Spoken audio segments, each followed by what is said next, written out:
This is May 24th, and we are in a special meeting. We have a couple of items that we need to address. One includes our 2022-23 board committee schedule, the board's summer 2022 schedule, and we'll have discussion around the board retreat, and if there is any new business that we need to discuss, we will also include that in this conversation. So let's start out with a motion to approve resolution 592. Is there a motion? So moved. Second? Their workout Yeah, room. I hate that look. There's second? Second. Is this the suspension appeals motion? Correct. Excuse me? At least you figured out that there's somebody there. There's I some second it. conversation going on. Please mute if you're not talking. All those in favor of resolution 592. It's been I'm sorry. seconded by, President Elliott, was this the motion, was this the resolution on the That's suspension correct. appeals? Okay, thank you. yep, you did, I thought you seconded. You did not I second? it? seconded. Oh, I'm sorry, who seconded? Vice President LeBron seconded. All right, thank you. All those in favor of resolution 592. Aye. Any opposed? Thank you, that motion carries 7-0. And so I'm going to turn it over to Kalia about the 22-23 board committee schedule. Kalia? Hello, everyone, and good evening. This should be very, very quick. There's just a few matters that do need to be decided as we finish out the year 21-22 and approach 22-23. So the board did adopt its calendar for the 22-23 meetings. And at this time, that is pretty sufficient. However, though the board did adopt to have Tuesdays of the month for committee meetings and to have the third Thursday as the business meeting, as well as the first Thursday as the work session, we have not decided when each committee will meet. And so at this time, I wanted to ask commissioners who are chairs to advise their schedule. Right now, we have policy committee meeting on the first Tuesday of the month. ESA meets on the second Tuesday of the month. Finance meets every other month. HR and CIGR meet quarterly, and audit has its own schedule, which is predetermined by policy, as well as some dictates with it or external auditors. So I did want to find out from each committee chair if they want to stay with this schedule or if they want to meet more frequently and to have discussion on that. So I don't see any hands, so would you, if because everybody's not on the screen, but if you have your hand up, please just go on and share. So does everybody want to remain? Let me just say in terms of HR, Commissioner LeBron, I'd like that to meet more than, were we saying that was originally quarterly? And so I'd like that to, Commissioner LeBron, if we could do that a little bit more frequently. Can I get your comments on that, Madam Vice President? Yeah, and I just put my hand up because one, I personally am not ready to make a decision on the frequency of those meetings, but I do agree with you, President Elliott, but that vote hasn't happened yet. So I do need the vote to actually occur. And then I want to have conversations about the restructuring of HR and intertwining it a little bit as well with the finance schedule and what that would look like moving forward. But we're not there yet. So I don't even, yes, I would like it to meet more frequently, but we have to I feel like we're putting the cart before the horse by having this conversation right now. So what do you mean by that? Because I'm thinking that, here's an opportunity for us to have a draft, at least a draft of those meetings. Talk a little bit more about that, Vice President. So I'm not the chair yet. That's one. Two, that vote hasn't happened. So I know we've had conversations about potentially aligning the human resources with finance and tying to have some better oversight from the board around open positions and getting reports. But we haven't voted on that yet, President Elliott. So I'm also not prepared right now at this very moment to look at the like the days of the week that, you know, the first, second Tuesday. I mean, I'm okay right now with how finance meets in terms, I think it's policy first, then ESA, then finance, and finance moved every other month. But if we combine it with HR or a combination of finance, and then right after have the HR committee, I would like to, for myself, give it a little bit of time to kind of structure what that would potentially look like, President Elliott. So All that's right, what I mean. And I can have some more conversations with you about it tomorrow when we all meet. right, thank you. Commissioner Malloy? Thank you. I know I had spoken to you, President Elliott, last fall about governance not having regularly scheduled meetings. And I know that along with you're telling me that HR was not going to meet until April of 2022, you'd expressed some reservations about not meeting frequently enough. And although we are trying to reduce the number of meetings that we have, and that was a board monitor recommendation for us to look into that, I think there are a number of governance matters that would require us to have more meetings than what we had in our prior year. All right, thank you. Any other hands? Commissioner, Vice President, is that an old hand or do you? It's the old hand. All right, thank you. Commissioner Elliott, I'm very comfortable with my time slot of the first Tuesday of each month, except that during summer, I know for a fact that I will be away on the first Tuesday of July. Okay. I think is, oh, I don't have the count. First Tuesday of July is July 5th, and I'm off that whole week. Yeah, so that brings up the other point. We're gonna go to the summer schedule, but so would you be willing to not to have a policy committee meeting? No, in July? my preference would be that it be rescheduled rather than put, just canceled altogether, because as you know, we still have a whole lot of policy manual to get through, and I'm not going to be the one that stands in the way of us making progress towards that particular recommendation in the state monitor's findings. And just, Okay.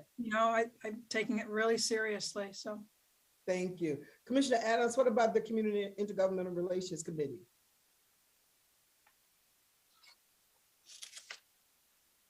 You're muted.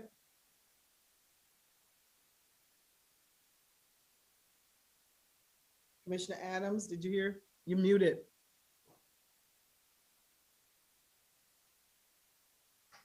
There you go. I don't think it meets enough, but I'm not here advocating for any change in that area right now.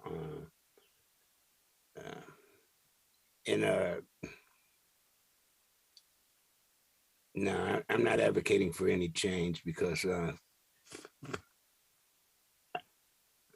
not going to be here. You'll be here So- next year. Huh? Next year, right? Yeah, but I'm gonna be here next year. Is it? That's it. That's right around the corner. All right, thank you. Commissioner Simmons, what about ESA?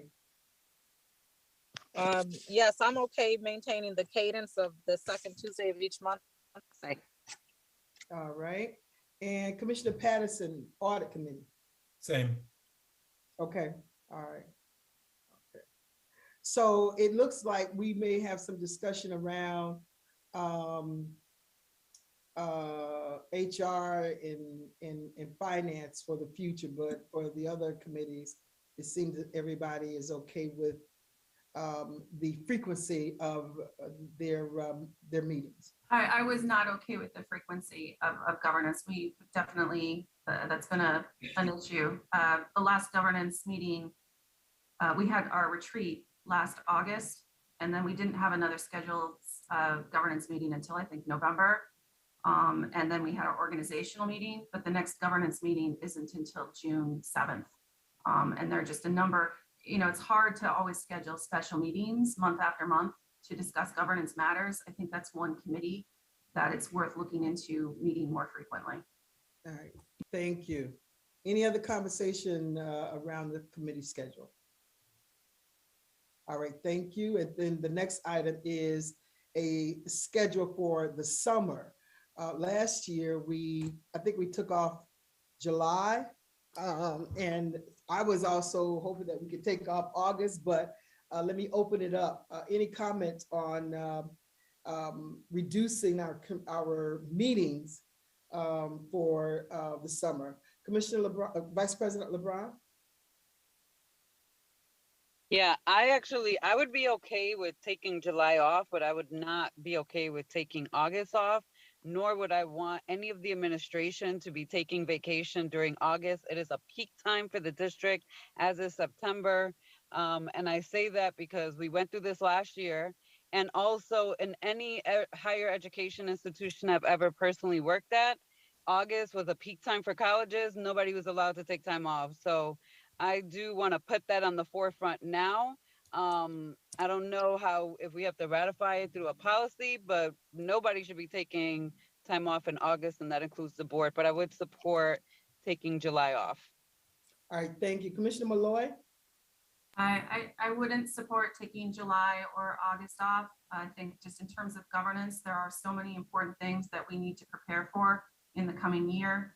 And I think that we ran into some trouble last year because we didn't have any July meetings and the governance meeting was canceled. So, hindsight's always 20/20, but I think that, the real work gets done with the board in the summer.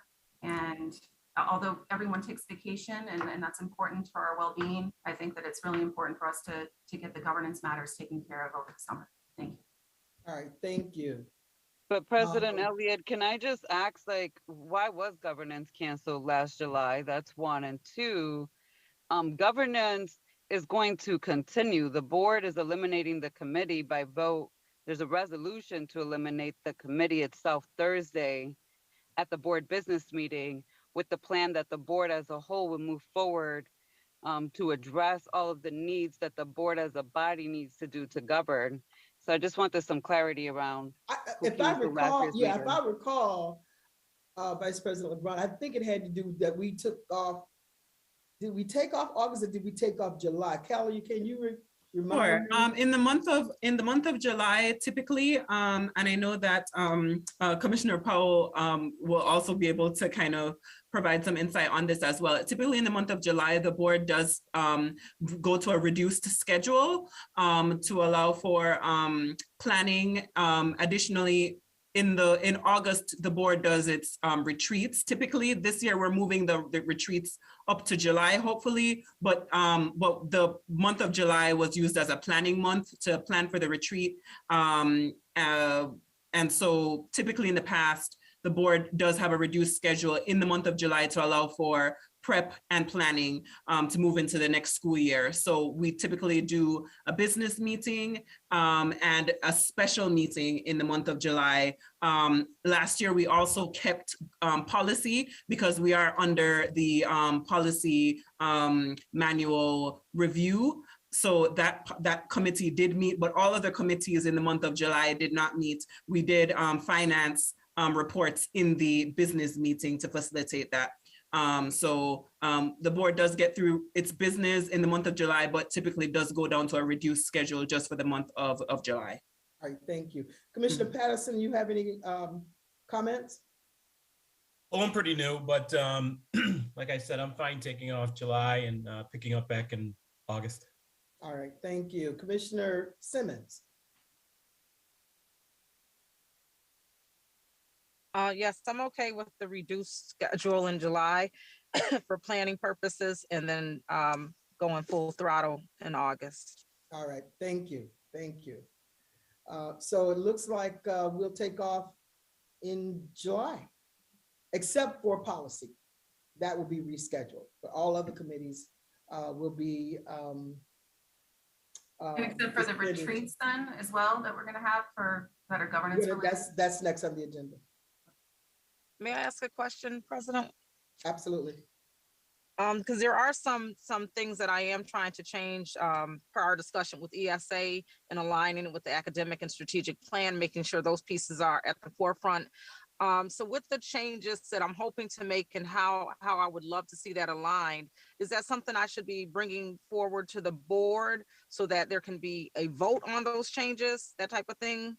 So would it make sense to have the actual meeting? And should I plan to have an ESA in July for those purposes? Or If you I can choose to wait till do that, August. but that could also be a part of the planning for August, but that's up to you. Okay, You know, if you want to do it in July, we certainly will be available for that. okay. I'd rather finish out the planning in July and do some checks and balances and present ideas in August. Okay, perfect. Thank you. All right, you're welcome. Okay, any other discussion? So Kalia, it seems as if ESA and policy will meet in August, excuse me, in July. I thought I heard ESA will meet in August. July or August, Commissioner Simmons? August. I just needed clarifying. So I'm gonna meet in August, but I'm just gonna be planning in July. So August for ESA. Okay. So do you need the board to be there for July for that planning? Or is that something that you're going to take on yourself? I'm gonna take it on, but I'm definitely going to be reaching out to individual commissioners just to get their thoughts so that I'm making sure I'm capturing our various thoughts, but then presenting it in August. Okay, sounds good. Thank you. Thank you for the clarification. So Okay. to recap, so policy will be rescheduled from the first week of the month of July to either the second or third week of July. That would probably also help as we do right now, if we are moving into the retreat topic. Right now, the most responses that have been provided on the doodle poll for the retreats, for the 3-day retreat in July is for the first week of July. Right now, that's what it's looking like. I do know, however, that the responses were really varied across the board. I did have all folks did respond, all 7 commissioners, as well as Dr. Meyer-Small, Dr. Nelms, and Dr. Jallo. Unfortunately, there was no consensus on any of the dates put forward for July. So I'm looking at the highest response rate, and the highest response rate was for Wednesday, Thursday, and Friday, the first week of July, which is the 5th, 6th, and 7th, if I'm not mistaken. Correct, that is the 6th, 7th, and 8th, which is Wednesday, Thursday, Friday, first week of July. And so I wanted to share that with the board. It is not consensus, but that is the most that I was able to get from the poll. I'm wondering if that will be problematic for folks. I know that Commissioner Paul is traveling that week, so that does, I do already note that challenge. I'm also traveling that week. Oh. So I do ask for a little bit of direction here because after that, there's the next highest response rate is like 3 or 4 people agreeing on another date. So the following, what about the following Thursday and Friday and Saturday? The only reason I'm putting Saturday in there is because I'm new to my job. I already took time off in April that was scheduled for the board. And now I'm gonna have to go back and ask to take 2 more days, at least 2 days off. So is it possible to that one of those days can be a Saturday? So the following week, which would be the 13th, if we're talking Wednesday, the 13th, the 14th, and the 15th, or the 14th, which is Thursday, 15th, Friday, and 16th, Saturday, only 4 persons agreed that they would be available during that time. So that's even more problematic than the first week of July. So Commissioner Patterson? I'm teaching a class on the 16th anyway, so I can't do Saturday. Okay. Commissioner Adams, what's your thoughts around this? What do we do? Or do we do it once a week for 3 weeks? Right. I was wondering maybe if we do, we could probably split it up and do a Wednesday 1 week, a Thursday 1 week, and a Friday 1 week, or Friday 1 week, third, etc. You get the If point. y'all don't mind, if we could do them all on Saturday, that would really work for me, but that's just me, just wanted to keep my job. So, Saturday had the lowest response rate yeah. of all days. And it's the summertime too. Mhm. Commissioner Adams, what's your thoughts around this? Probably, it's the last week. I can't do nothing. I'm flexible all these dates except for like the 29th, the 28th, the last week. I can't do nothing. Okay. Won't be available. Okay, all right. Commissioner Patterson, what was your response? Teaching a college course. On a Saturday? Okay. Commissioner Powell? Matter of fact, it's a 2-day, I'm sorry. So that's Okay. a 15th and 16th, to be honest with you, 2-day. Okay. Commissioner LeBron, Vice President LeBron? Yeah, so I can't do the last week of July, but I'm also wondering why we picked dates if we didn't ask people some block off dates, because there were a lot of options. And I had to like pick off what my calendar looks like right now, but I do know like the week of July 23rd, that entire week, I cannot do anything, including that Saturday, because it's gonna be a peak time for me at work. So if I think what we can do is kind of ask people when they're going on vacation and gather dates that way. I'm okay with 1 week, once a week. I would also personally prefer a Saturday be one of those days. I don't care what Saturday it is, except the 23rd. I can't do that Saturday or the 6th. But that's what I would prefer. Do we go into August? What's the August schedule like, Kalia? Well, we could go into August again. We will be butting up against the same issues that we did last year, which was the fact that our board goals really do need to be adopted earlier on. And so I do recommend discussing them earlier to allow the superintendent to have an opportunity to make her board goals earlier on. The state monitor's academic plan does require that the superintendent and board goals are done before the 30th day, by the 30th day of the school year. My apologies. So I do recommend that they try to be addressed as much as possible earlier up in the summer than we did last year, which last year we did the first week of August. Commissioner Simmons, what's your thought? What's your availability in terms of trying to work on getting us together? Well, it's gonna require some sacrifice, but I'm willing to do it because it's necessary. That means I'll open myself to a Saturday if we need to do that for sure. I think the approach to staggered days might work, the 1 day here and there. I prefer a sequence, but it just doesn't seem like that's happening. So I'm open to a Saturday and also staggering days if we need to. I do have something like July 10th, 11th, around that time frame. And I did just start new employment, so I'm not sure what my schedule is going to look like completely, but I'll be happy to make myself flexible. Thank you. Commissioner Adams, I see you raised your hand first. Yeah, I was thinking, what about the last week of June? Is that off the table? Well, the only thing is we do need some time to plan. Right now we are talking about a possible facilitator for the time. The agenda is still in development, as well as the fact that I would still need to reserve of space, which I can do within quick time. But I would prefer for some intentionality around building the agenda and participants and all of those things.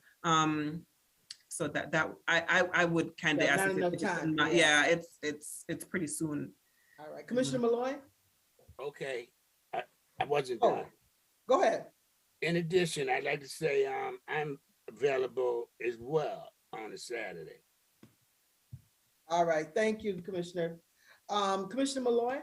Thank you. I'm available most Saturdays except the 23rd. I would not be available on that Saturday, similar to Vice President LeBron. You know, earlier the better to get all of this accomplished. It's just that 1 week in July that I will be out of town and traveling. And I just don't know if I'd be available to Zoom in. But other than that, I'm not opposed to staggering either. All right, thank you. Madam Superintendent? President Elliott, the only thing I'd ask is if we could reserve either one to either half to a full day to go over the data. The going in early July doesn't give us enough time to disaggregate the Regents results and those, and sometimes we're not going to get the 3 through 8 results for a while. So if we could do the data piece in August, that would be helpful. Because we won't have to worry about the US history exam now, right? No, we don't.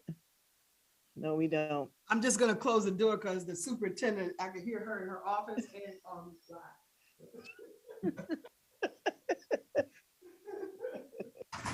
All right.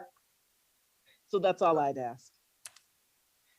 So it looks like then to help with timing and everything, so we're not all here, what I will do is I will take the information that's given. It looks like Saturdays folks are able to do, except for the first week of July and the 23rd of July, folks are kind of flexible on a Saturday date. It also sounds like folks are amenable to a staggered, so we'll probably do one day per week instead of having them consecutively strung out. And then I will possibly put 1 day in August as a data review day to allow for data collation by the administration. So if everyone can just be amenable, Francine and I will be giving you calls throughout this week. I really would like to have this kind of tied down before the end of the week. As you know, the board did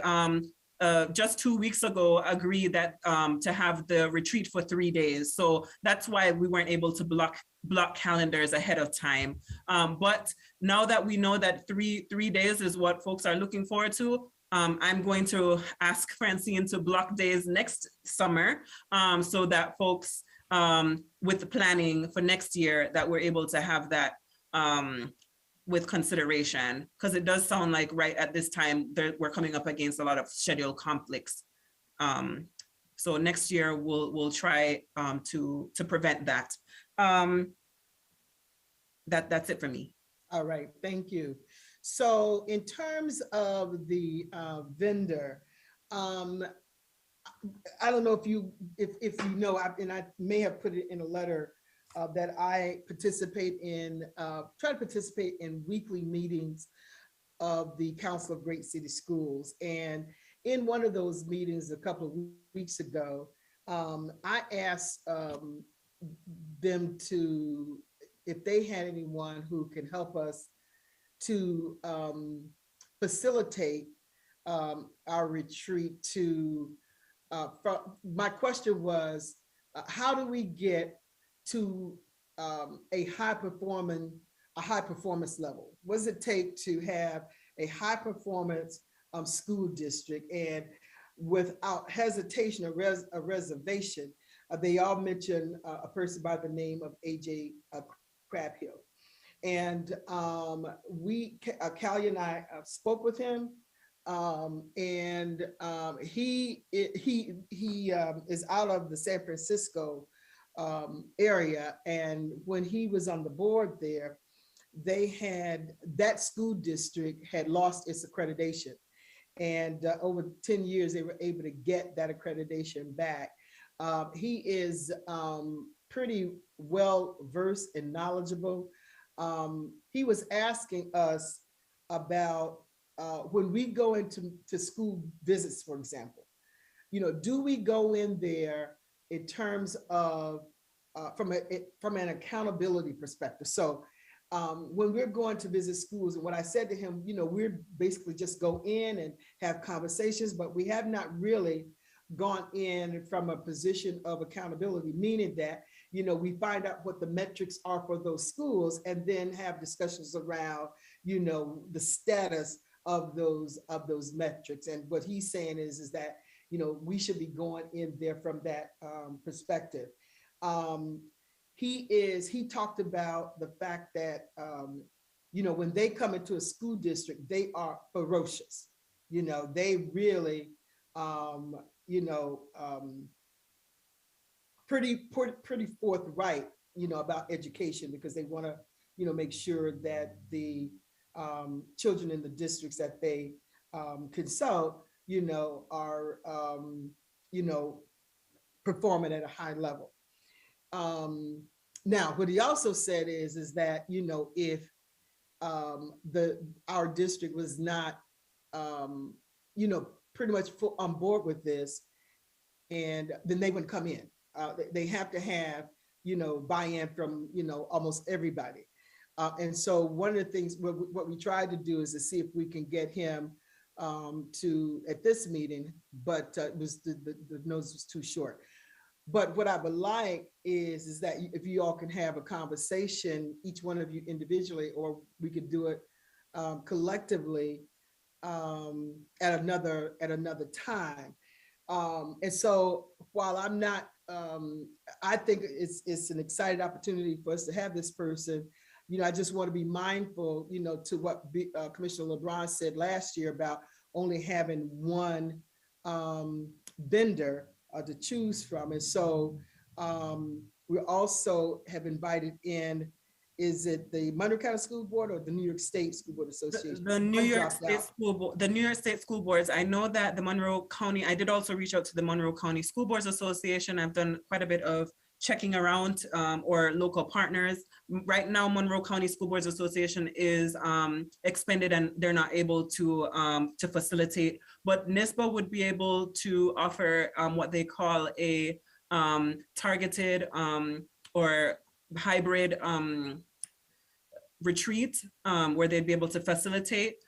They have different cost structures that would allow the board to take advantage based on different topic areas. I know the board has, well, several members of the board have had experience with NISBA facilitating retreats in the past. If those of you might recall the one on board and superintendent roles, they did that not last, probably 3 summers ago.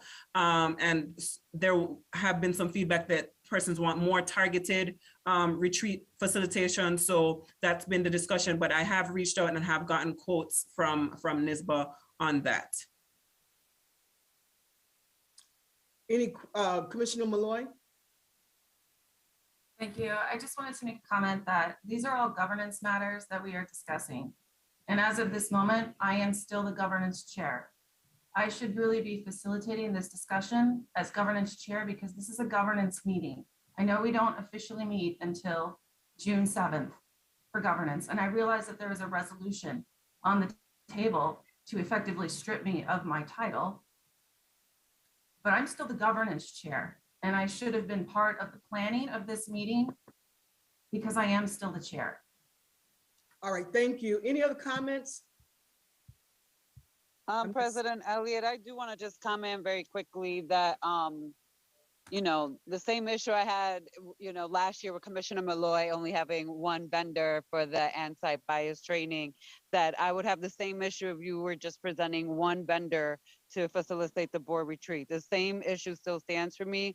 I do think that we need to create a process with a rubrics and a standard so that we all have a collective input in who gets selected, especially as we move forward in a new shared governance model for the board. So I appreciate that you and Kalia met with someone, but it should really be a process where multiple people can submit a proposal, a budget, you know, a cost structure, and also an understanding for all the board members to know what that person would be doing beyond facilitation and what would make them unique. And then that we have a rubric to rate every vendor or potential person to facilitate and then make a decision as a collective. So yeah, I do appreciate you bringing that up, but I just want to put that on record too. So so we should just not have anybody for, what are you suggesting that we? No, I'm suggesting that we have a rubric and that we have a process where we have at least 3 different vendors that we either seek a proposal from or ask them to submit a proposal so that the board as a body can review it and score it and make the decision as a collective that way. Right. So I guess what I'm saying is that do we have the time to have someone to facilitate for us for this year, or do we not use anyone and begin next year in terms of a facilitator for our retreat? Cynthia, Please. this, I mean, I give Beatrice mark for consistency, but we don't have time to go through an RFP between now and the beginning of superintendent evaluation. So if everybody else feels this, if enough people feel as strongly as Beatrice does about that, then I would say the only alternative we have is to not be facilitated, and that the board president is the de facto facilitator. Those are really our options, are to, and I'd also ask our legal counsel to weigh in that, again, out of consistency, there's our legal counsel in the past has cleared the way for a single vendor for our training. That was that didn't happen, you know, contrary to some arguments that it was illegal. It was not illegal. Our legal counsel cleared that from the standpoint, not Adrian, but his predecessor, from the standpoint of certain professional contracts as a sole source provider or some such is allowable. So, but you know, we already hashed that and hashed that and hashed that. So my recommendation is just that we proceed without a facilitator until we've agreed on a process. Thank you, Commissioner Vice President LeBron. And if there's some other hands that I don't see, please, you know, just speak out. Commissioner Vice President LeBron. Yes, thank you. So I just want to be clear, I didn't actually use the word RFP. The fact that you all went and got an RFP last year and then mid-process switched up the process because you realized you didn't need an RFP to have a facilitator, that doesn't take away the fact that we ended up with a vendor that most of the majority of the board of color doesn't believe is a good fit for the board.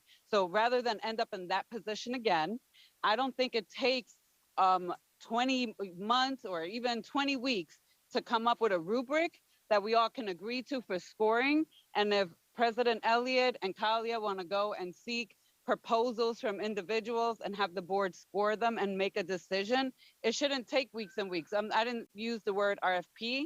That process was not appropriate, and I stand by that.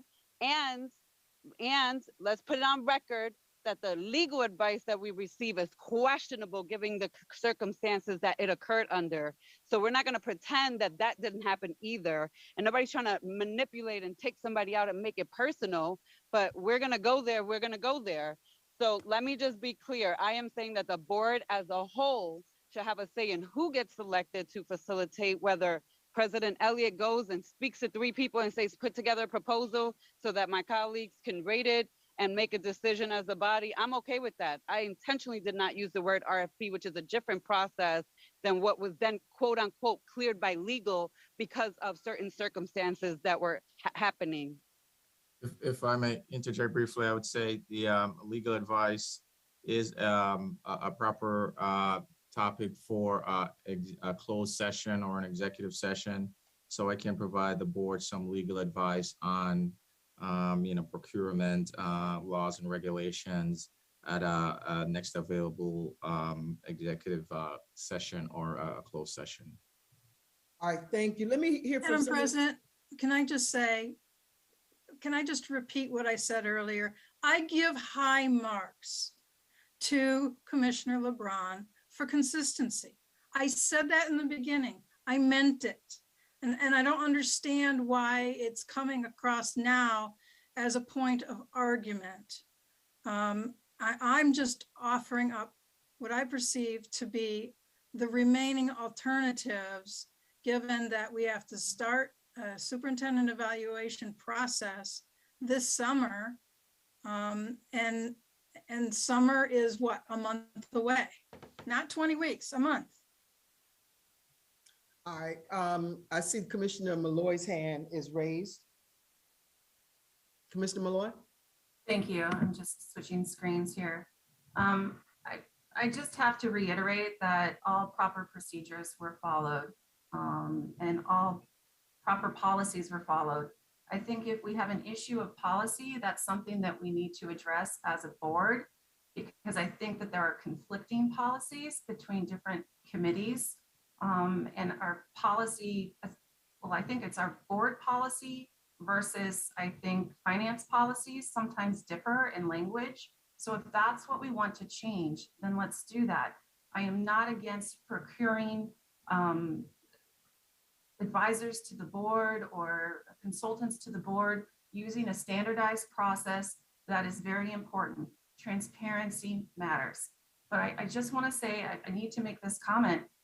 President Elliott, I feel like my authority as governance chair was superseded by canceling the final racial bias training that was slated for May 14th. And when I inquired as to why this had been canceled, you stated that the board was moving in a different direction. And I asked you how that decision was made, given that I was never part of any such conversation, nor was there a public meeting held to reach that decision. So that decision should have been made via resolution and not behind closed doors. I believe that that's a violation of the open meetings law. And by canceling this state monitor recommended and board approved training for this school year, we will now be obliged to pay potentially the vendor $7,300 by my calculations. This was our final training.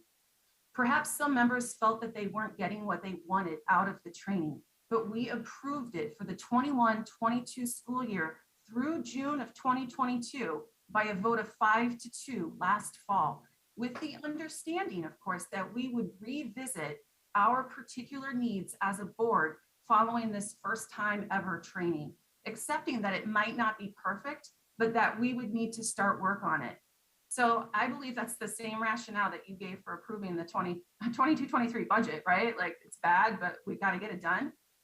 There was an understanding that moving forward, we'd start looking at revamping board policies and district policies regarding special consultants to the board to ensure that we could create updated policies surrounding how we secure professional development consultants to the board.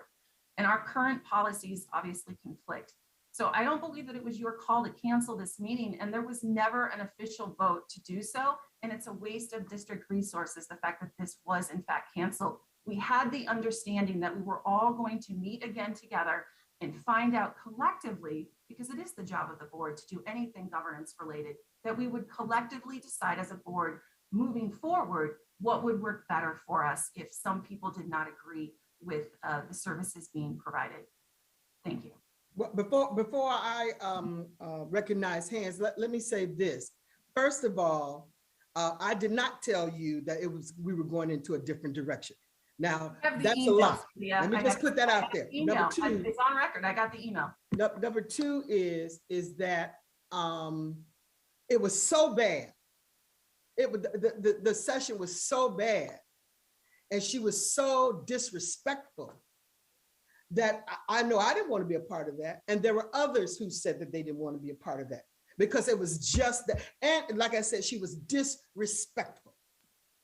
And who wants to be a part of that? Now, I was going to participate in it, but then we had Commissioner Adams, who had not been a part of it, and the way in which she treated him and the way he responded.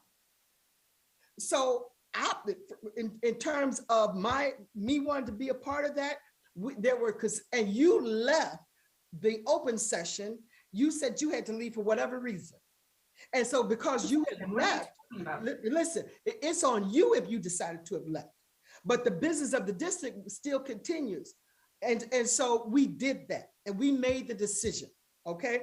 Commissioner LeBron. I actually want to go on camera because I don't know what reality Commissioner Malloy lives in, but the reality I live in, there were certain actions and consequences. And if you weren't a part of the meeting because you had to leave, you were a part of the meeting because you had to leave. So I just want to be clear that President Elliott didn't just cancel the meeting. She did get the consensus of the board, and the board's consensus was to move forward. I actually have no say because I wasn't participating in a fraudulent process, regardless of. I appreciate that you write your speeches, Commissioner Malloy, There was but no again, I need you to fraudulent live. I process. need you to live in this reality of the actions that you have partaken. You answer to this community as to why this is all going down. You answer for that. You Because haven't you want even me showed to up for the answer it so that you required can make it racial grounds bias to remove training. me from the board. But you have to answer to this community, so you answer to them. Go ahead.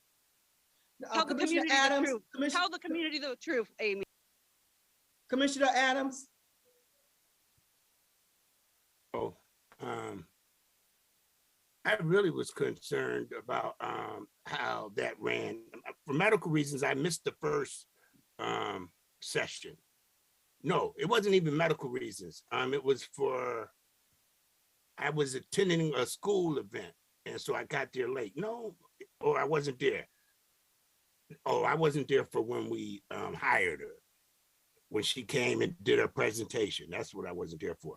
I was in the hospital for her first presentation. But the second presentation, it was, to be fruitful and straight up, it was trash. When we're doing a section on anti-racism, you talking about you got an X through a line through the racism part. We're not going to talk about race. That is ridiculous. What a fraud that is. And as far as I think something about, it was mentioned in here that we might have to pay $7,300 out. And we paid more than that out, the district. Open laws is one thing that we need to have some open accountability. Please, let's quit playing games. I'm telling you, I wish the community could just look at the money that's leaving the district and why. That's that I don't know about how open law go. I do know, but I'm just telling you, we throwing little things out there, Commissioner Malloy. And it's just, it is not, it's just misleading. It's just so misleading. I'm done. Thank you, Commissioner Adams. Commissioner Simmons? Thank you, President Elliott. I want to try to be as mindful as I can be with my words, so I'm gonna breathe and I'm gonna try to be slow to speak. I'm just gonna say the word underbelly, and I'll leave that. That's anybody who's feeling me understands what that means, underbelly. But what I will say respectfully, as far as this particular process, I did not participate or was not around when the vendor was selected or what have you. And I do want to say that, $7,300, you don't want to throw $7,300 away. But when we talk about resources, time, and dollars being wasted, from my personal perspective, we were wasting it anyway. And I will admittedly state that the very first meeting that we had with this particular vendor, I was not present because I had an obligation with the school community that I had already signed up for. And I did not want to miss that. And therefore, that's where I was. The second one that I was able to attend, I was woefully similar to Commissioner Adams, kind of. And matter of fact, during the session, I asked explicitly, I said, I believe this is a racial bias training.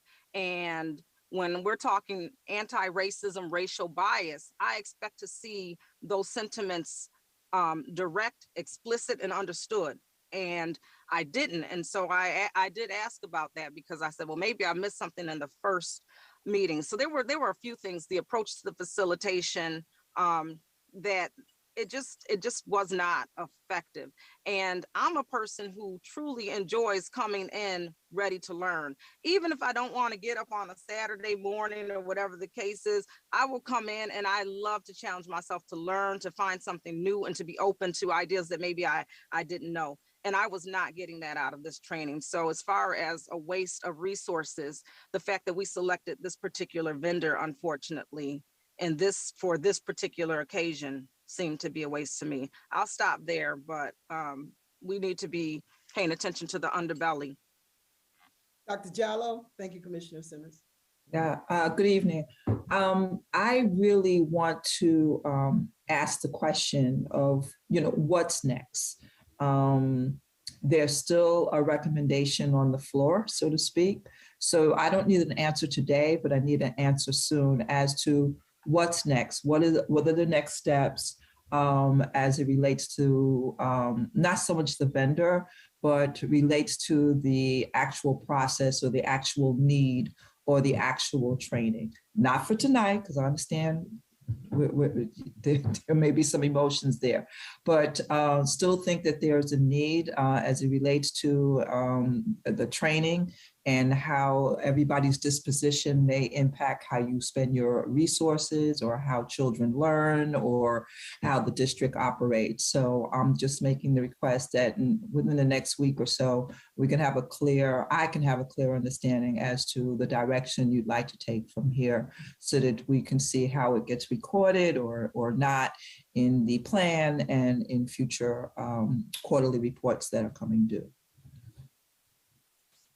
Thank you, Dr. Jallo. Any other comments, questions about this matter? So in this case, Beatrice, I will direct this to you. You mentioned about doing a rubric. So I guess the question becomes, what is it that we want to see in that rubric so that we know, how to select, on what basis do we select this vendor? We've had rubrics before, President Elliott. Just for the record, the board has used rubrics before to score other potential vendors into the space. So if that's something Kalia can't find, I will try to go through my notes and find. I believe Shanae had sent us a rubric before to score some information in the past. All right, thank you. Commissioner Adams? So I had just had my hand up to say that we don't have to rewrite the book. We can ask somebody else for their rubric. Okay. All right, Commissioner Simmons? Just a quick question. Was there already a very clear objective to this training? I was looking that I may have missed in the previous process. I was looking at how do we get to a high performance school district? And I asked this question to the members of the Council of Great City Schools. And unquestionably, they came up with the name AJ Crabhill. And so Callie and I had a conversation with him, and he seemed someone we may want to consider in helping us to facilitate, the basics of becoming a high performance school district. There may be others out there. I'm not in contact, or I'm not serving on any other committees right now that would help us with that. But maybe, for example, CUBE may have someone, or some other organizations may have someone. It was, the Council of Great City Schools that I reached out to. Now, if you're directing us to, excuse me, look to some other vendors like Council of Great City Schools, I think there is the National Black School Boards Association. That may be an area for us to look. But that just happened to be the person who we spoke with last week. Commissioner Powell? Yeah. Excuse me a minute, Commissioner Powell. Do you have any other questions, Commissioner Simmons? Oh, no, thank you. I'm all set. All right, Commissioner Powell. So President Elliott, to your point, the call to action is laid out in the state monitor's report. It's unambiguous about anti-bias. It doesn't ask us, how do we become a high-performing district? It asks us very explicitly to address the racial tensions in our own board. That is the motivation behind the recommendation, to address our own, the racial tensions within this board, and the recommendation was anti-bias training. Well, I guess I'm So, talking about something separate, yeah, Commissioner Powell. and I'm trying to get us back on point. Can I just also, I yeah, just that want was- to point out though, President Elliott, that Dr. Jallo has asked a few times now what the plan moving forward is, but also has indicated that she would be open to an amendment, as there have been other amendments to her plan if we came to her with a solidified plan of an alternative for training. And so I just want to put that out there because that also was discussed. And I just want to put that out there. So I don't necessarily think the training moving forward is going to be anti-bias, especially when the recommendation is coming because people of color feel the biases from our white colleagues. And let's just put it out there. We're going to be all funky with it at this point. Yeah, and I've mentioned in one of the meetings with regard to, I really don't want to talk about race anymore. But what I would be willing to discuss is, interpersonal conflicts, because I don't think that with regard to race that we're going to resolve that in these sessions. What I do think though is, and I'll say this because we don't have the sessions often enough. Typically, when you're going through board retreats, you're on a high for first few weeks, then you go back to the old behavior because there's not a continuation of those board retreats to continue to talk about those issues so that there is some permanent behavioral change. But like I said, I would be willing to discuss other topics like interpersonal conflict or whatever else that the board would suggest that we talk about in place of this whole notion of, issues of race and bias. Commissioner Malloy? Thank you. I just, again, want to reiterate that although there are some board members who have expressed that they did not like the training, in a 5-2 vote last fall, we agreed with the understanding that we would try this vendor and then we would regroup in June and we wouldn't commit to multi-years with this vendor, that we would have discussions as a whole board to come to a consensus around what was going to work best for us and our particular needs. And so the canceling of the final session of this bias training, in my opinion, was a bit short-sighted on the part of the board, and that we are probably going to have to end up paying this vendor now. I believe it was a total amount of $22,000 for the training for the year. And so by my calculations, that's where I came up with around $7,300 for this, what we're losing by not having completed this final training. I think it would have been beneficial to engage in the final training. I know I was certainly getting a lot out of it, and I am fully committed to anti-bias training and also to anti-racism training. I can't teach what I don't try to do and accomplish. And it's not about me as board governance chair, it's about what we can do to ensure that we have good interpersonal relations on this board. But I believe in anti-racism work, and I'm committed to it. And so again, the whole understanding was that we were going to regroup as a board, talk about what we liked or didn't like about that given training and how we needed to proceed forward, whether that was procedurally with a clearer process or changing some of the policies that we have in the district so that things don't conflict. But the understanding was always that this was not a permanent fix or solution, that we were going to try this and then revamp the program and come to a consensus around what was actually needed for our board. Commissioner Simmons? Is that an old hand?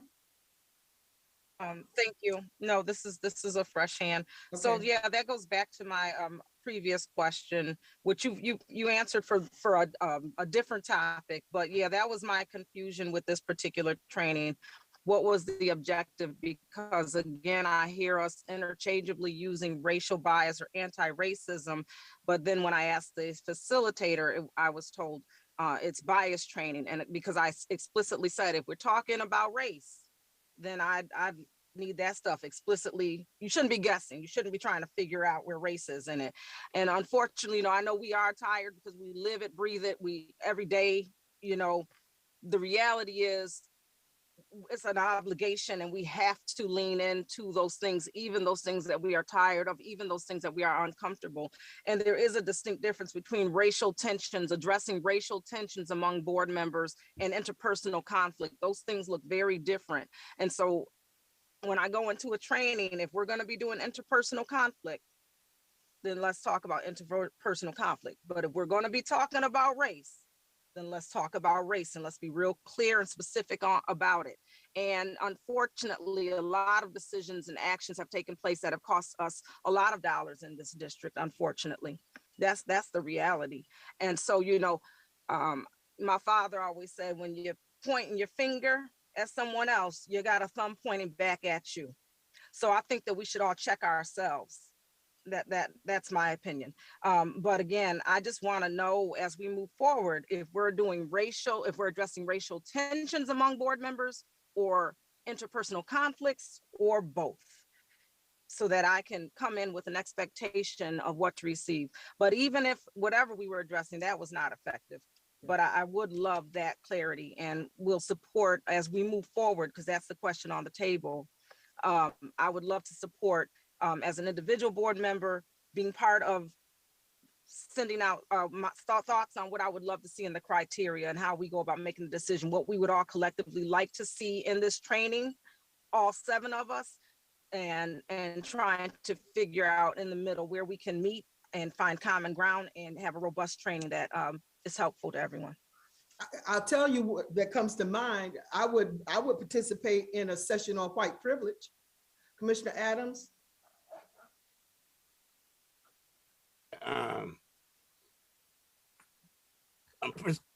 President Elliott,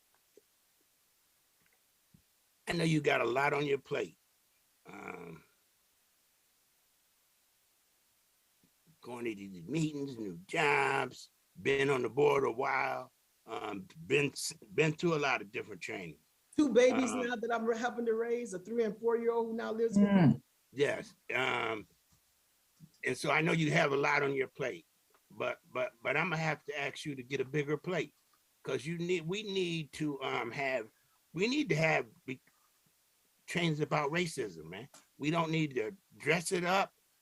I know you're tired of it, and because it don't never seem to get nowhere in this district, but we cannot give it up. We have to keep pursuing the straight up conversations about racism. Have we forgot just what happened in Buffalo? Just a couple of days ago, basically. And this was basically, this person just got out of school. He just got out of school, 18 years old. So, and no discussions were being had. Maybe that wouldn't happen.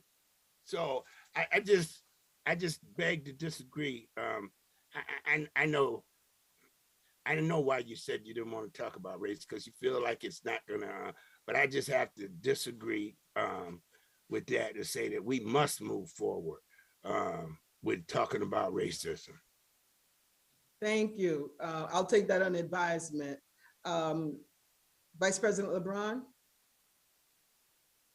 Yeah, and I just want to agree with Commissioner Adams in that regard. And then just pointing out that, one commissioner is saying that they are going to benefit, and literally ignoring the voices of the commissioners of color who did not have a good experience with it, collectively, individually, and then collectively, that's the stuff that we need to be addressing as well. And the board did as a body have a discussion that we were going to move in a different direction. We can't stop conversations because one board member is not there. That includes myself. Y'all make a decision and I can't be there because I have to go pick up my daughter, or I got to go pick up one of my grandkids. Keep the conversation moving. The work still got to get done. Those conversations were had. Just because you were not there because you had to leave for your own reasons does not mean that the board has to stop doing the work of the conversations of which direction we're going to move.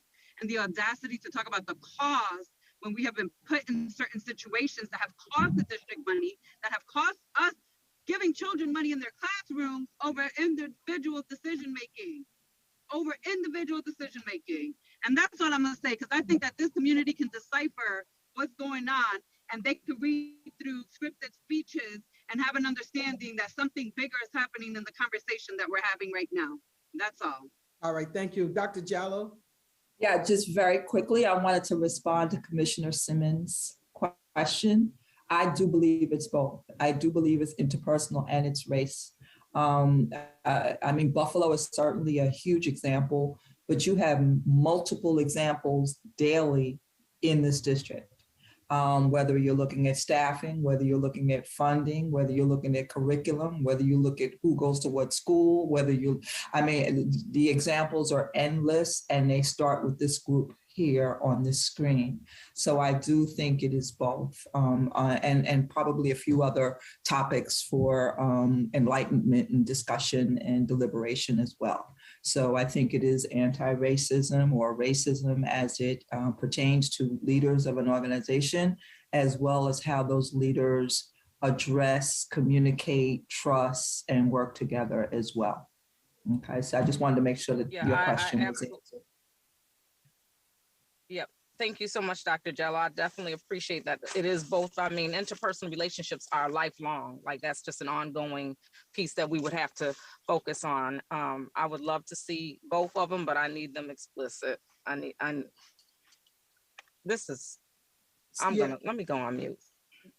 So this is a conversation for another day in terms of if the board is in violation of that recommendation around, racial bias training, then what do we put in its place? And, for me, interpersonal relationships, interpersonal conflict, because we come from different worldviews. And then I really would like for us to talk about white privilege. I really would like that to be a part of this, whatever that we decide, because I think if we don't help our white colleagues to be able to unpack who they are and the privilege that they have, where we always have to be the ones to try to, help others to assuage their issues, that's what's tiring. And I think Commissioner Adams, that's why, I don't want to talk about race anymore, because it seems that we really are not getting to the core with a number of people. Nobody really, white people don't necessarily participate in white privilege trainings. And I think that may be an area where we need to start, because we need to understand their biases, and we really do not, and where their biases come from. I haven't had a conversation around white privilege, and I think we need to do that. But that's going to be, another session in terms of closed session of how, open session, I'm sorry, of how we move forward. It seems to be that it's always on Black people and Hispanic people to try to help white people to understand this whole issue that we're going through. And I think it has to be a balance of both. White privilege has to be a conversation that we have, and a facilitator to help with that. So, any other comments for this particular agenda item? So I think that there has to be a next step, and to determine what other sessions that we need to have. And I'll have Kalia to help. We'll get together and determine how we do that. To have some recommendations of other sessions, workshops to have around this. But white privilege would have been very informative for me. Let me just say, it would have helped me, and I'm sure it would have helped our white colleagues, because they just live in this world, free, uninhibited. Most Black folk are not uninhibited. They can't be. They can't afford to be. So we have to operate from that paradigm, from that DNA, because that's the DNA that's been in us for generations, and all of us got it if you're living in America. So I'll stop. Thank you. So we'll get to, Callie and I will get together and we'll determine the next steps and keep you all posted on that. All right, anything else, any new business? I have a couple of things, but let me just open it up to new business. President Elliott, I gotta go in and talk to some kids at the Montgomery Center, so I'm gonna go in and do that now. All right, thank you. Thank you, Vice Thanks. President. All right, bye. So the only thing I have is in terms of, well, a couple of things. One was already mentioned. I think Commissioner Powell mentioned about the superintendent evaluation. That's going to be coming up. And also, if you all can make it to the annual meeting of the Monroe County School Board Association, they're going to be honoring Sherry Johnson. So that if you all can come out for that tomorrow night, that will be great. And hopefully I'll see you there. Commissioner Adams. Yeah, you said some new business. I would like to just have Kaya put something in the question log for me. I would like to ask the administration, could we start getting, after having a closed session about suspension, I would like to see us get maybe a monthly report on suspensions throughout the district. It just seems like we're almost out of touch with suspensions. Wasn't that going to be one of our topics, Kalia, for the board retreat? That is a topic that is to be discussed during the retreat. I also know that Commissioner Patterson has also asked for data regarding incidents of violence and long-term suspensions just in general. So that has already been added to the question log, but I will put it in again for you, Commissioner Adams, but I do know Commissioner Patterson did ask for a comprehensive review of incidents, student disciplinary incidents in the district. Okay, thank you. Thank you. Commissioner Malloy? Thank you. I just want to reiterate once again that we're discussing retreat dates, et cetera. And as of right now, I am still the governance chair.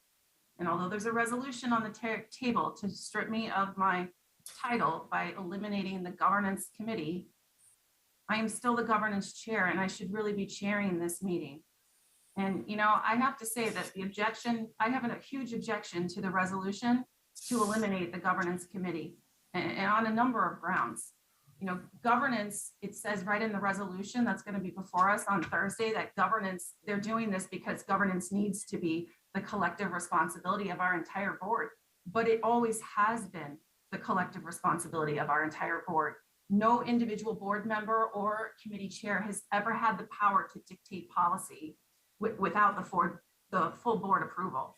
And additionally, the resolution also states along something to the extent of we want to respect the state monitor's recommendation to have fewer meetings. We have met fewer times than ever before as a governance body in the past year than in, I would say, any recent history.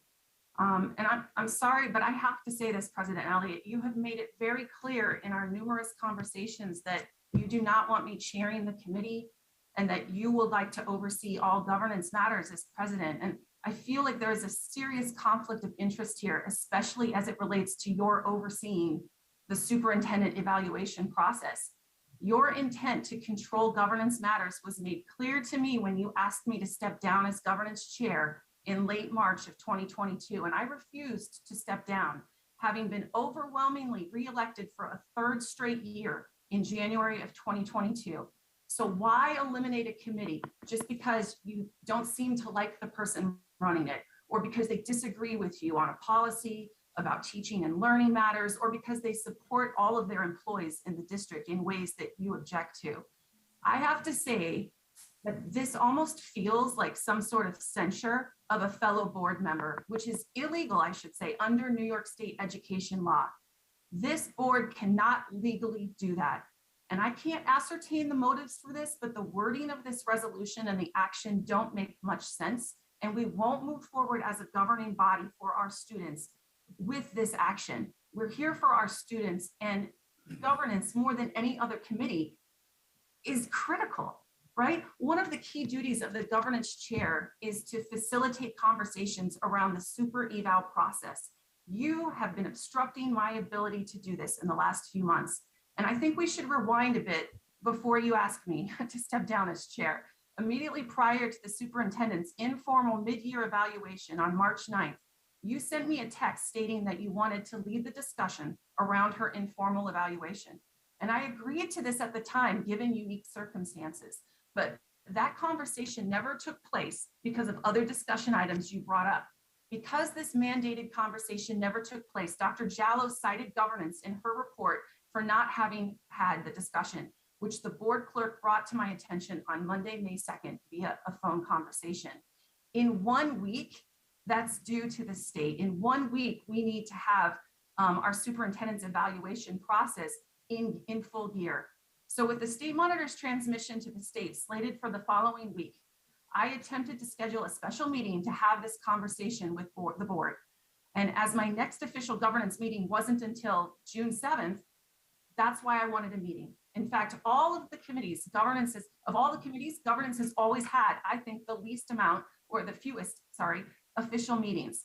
So, governance does facilitate board professional development and retreats, but those have not increased in number under my leadership. All right, Commissioner Malloy, I'm going to stop you here because we really are under believe new I have business. 5 minutes to address the board. I'm under new business.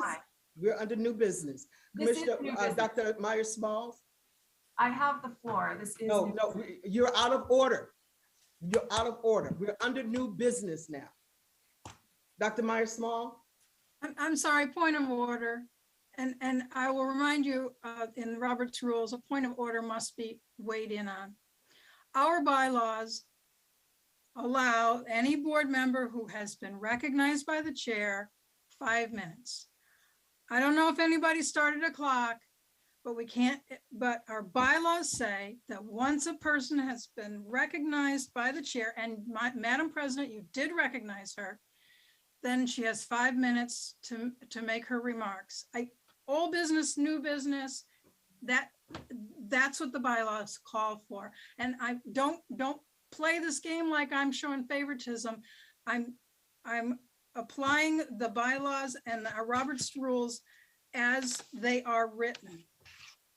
That was not what I was going to say. But you cut her off. That's your cut her off. Because I was not going to say that. Nothing about race was I going to even talk about. You cut her off. I don't think her 5 minutes is up. I think you need to honor her 5 minutes and let her finish whatever her remarks were. But don't say it's about race. I didn't say that. All right. We were okay. at 3 minutes. So let me get back. What I said was that we were under new business. And so it doesn't matter. It doesn't matter. My point of order. I let you all talk. I'm under my point of order. Let me tell you, it talk. Doesn't matter whether it's old business, new business. It's you recognized her. You gave her the floor. You have to give her 5 minutes. So let me say this. So this is clearly why we may not want to have this person in this position, because first of all, they don't follow the rules. So in that case, go ahead. Point of order again.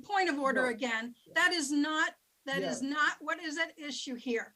Doesn't matter. You don't know your own bylaws, and you cannot facilitate if you're not paying attention to the bylaws and facilitating fairly. And I'll say once again, I know that you're going to tell me that because I'm a white lady, I'm sticking up for the other white lady. But the fact is, I'm sticking up for Robert's rules and our bylaws, and you are violating them. And I will continue to say the point of order until you begin to facilitate in a manner that represents those. But see, now that's what I mean by white privilege. No. That's what the bylaws call for. A point of order is the Robert's Rules mechanism by which you hold a facilitator accountable to the body for its bylaws. And our bylaws say, first and foremost, that we follow by Robert's Rules, which means you have to respect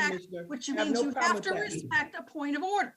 Secondly, our bylaws indicate that once you have recognized somebody, you give them the 5 minutes. And you refuse to give her 5 minutes. Commissioner, you overtalked me. I'm doing so under the rules of point of order.